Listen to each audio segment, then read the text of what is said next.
As sun sets on summer and dusk brings fall, the days grow short and the nights grow long. As dawn brings winter, the skies become gray, and the wind grows cold. By the fireside is where the stories are told.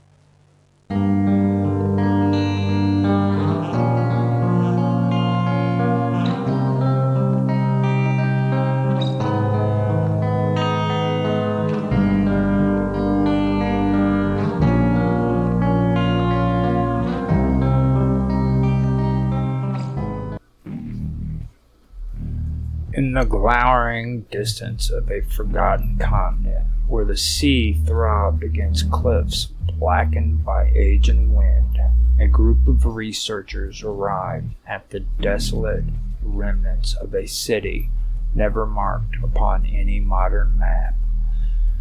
Its name, if it ever had one, had long since been erased from both history and memory. Yet the locals who dared speak of it called it the Hollow Seat. The stones of the structures were not chiseled by hands any living a man would recognize, and the geometry seemed almost to disobey Euclidean rules. There was an unbearable silence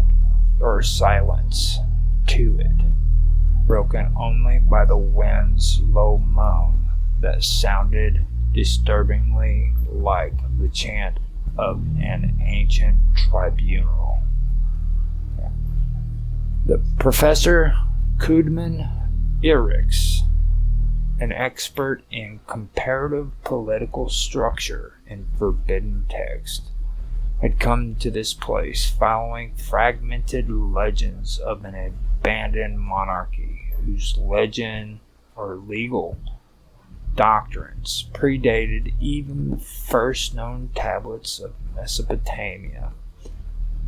These monarchs, it was said, had ruled by invoking laws not written but dreamed. Their governance relied not upon ink or proclamation, but on ritual induction into states of thought that could bend the will of others. It was law as mysticism, enforced not by armies, but by psycho-spiritual manipulation. The professor's interest was first piqued when he stumbled upon a volume buried beneath old court transcripts in the archives of a ruined abbey in eastern Wales. It was written in a mixture of Middle French and Latin, and referenced a forbidden fraternity known as the Golden Seal, which claimed descent from a lawgiver predating Hammurabi by thousands of years. The fraternity supposedly discovered a system by which law, language, time, and thought could be fused, and from that synthesis derived absolute dominion over both their subjects and the passage of history itself.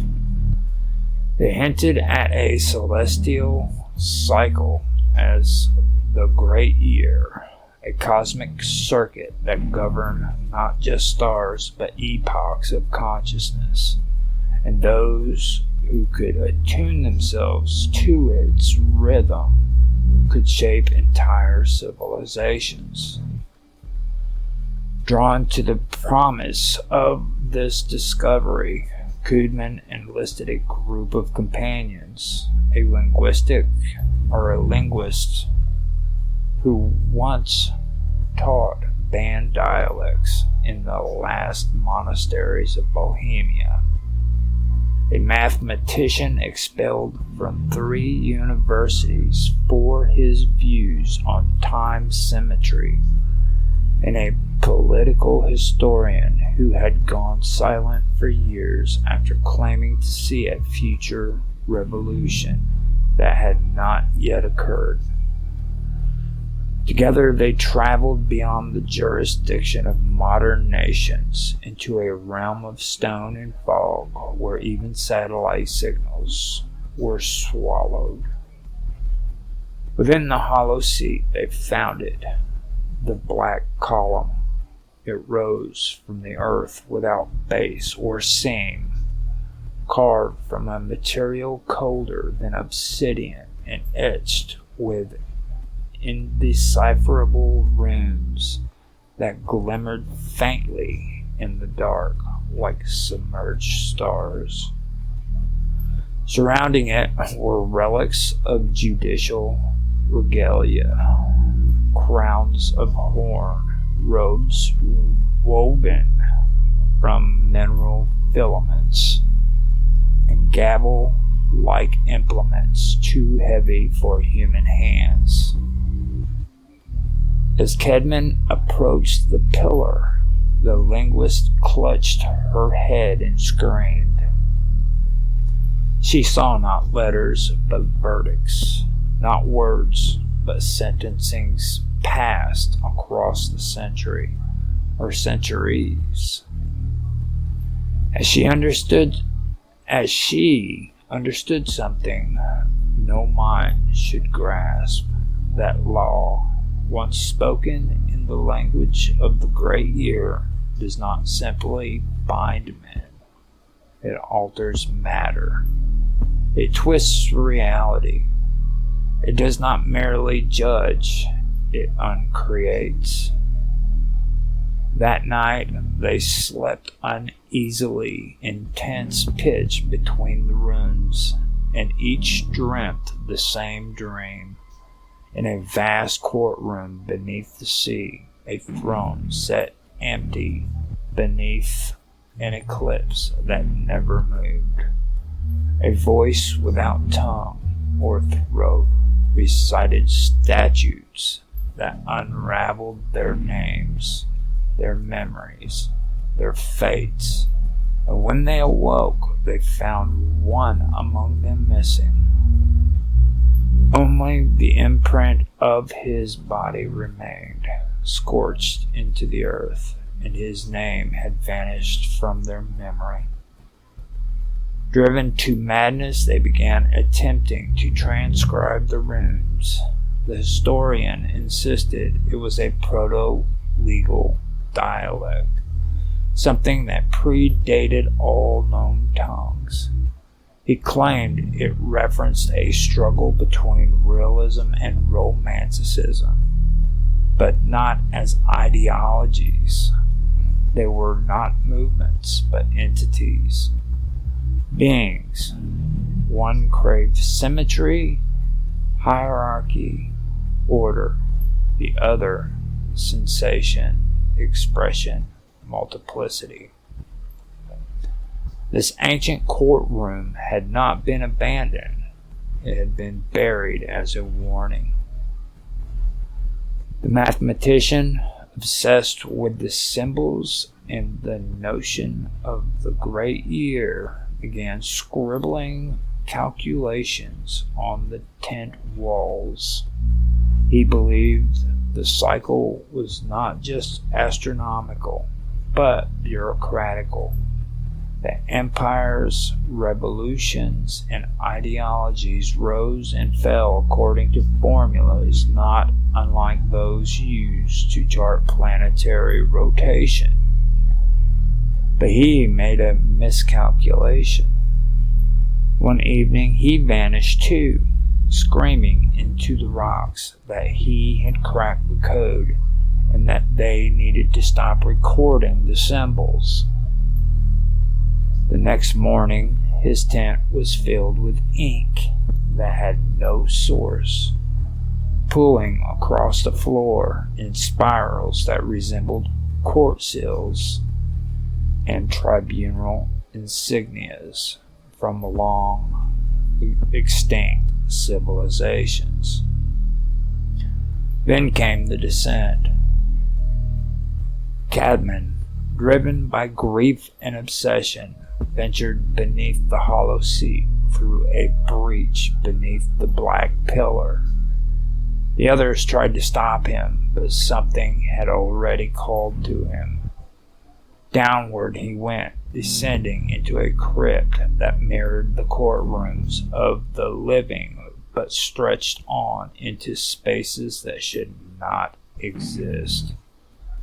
There were hierarchies etched into the walls, not of governments, but of minds, some higher than the man or than man, some lower, and some wholly other. At the center was a throne made of fossilized bone and glass. At its base, chained by glyphs of immense age, was a being that looked neither living nor dead. Its eyes opened when Cadman approached, and in a voice like dry wind through tombs it spoke. It told him of the Tories and Whigs, of the revolutions and restorations, of syndicalists, mutinies, and crowned demagogues. It whispered of all that had come before and all that would repeat. It claimed the great year was not merely a cycle of stars, but a judgment rendered upon existence itself. When the great year turned, so too would law be rewritten, not by men, by that which presided over all rule. And it was nearly time. Cadman returned to the surface changed. He spoke little. He ate nothing. He no longer used his name. His only possession was a scroll etched in fire, charred vellum, upon which he had transcribed a new constitution, one that would rewrite the nature of governance, time, and flesh itself. Those who read it suffered seizures. A few took their lives. Yet a hidden circle of believers began forming around him, a new golden seal, sworn to prepare the world for the reenactment, the moment the great year would end and begin anew, erasing all laws that once bound existence. Decades passed, cities crumbled and rose again. The age of belief died, the age of information suffocated in its own data. And from the hollow seed, a signal rose. It did not pulse, it did not flash. It spoke in tones too ancient to be called languages. And somewhere across the oceans, Parliament fell silent.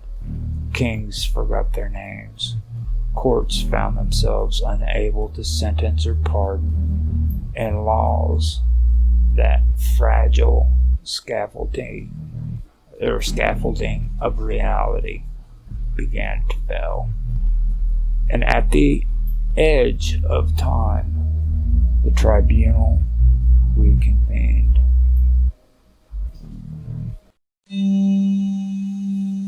As sun sets on summer and dusk brings fall, the days grow short and the nights grow long. As dawn brings winter, the skies become gray, and the wind grows cold. By by the fireside is where the stories are told.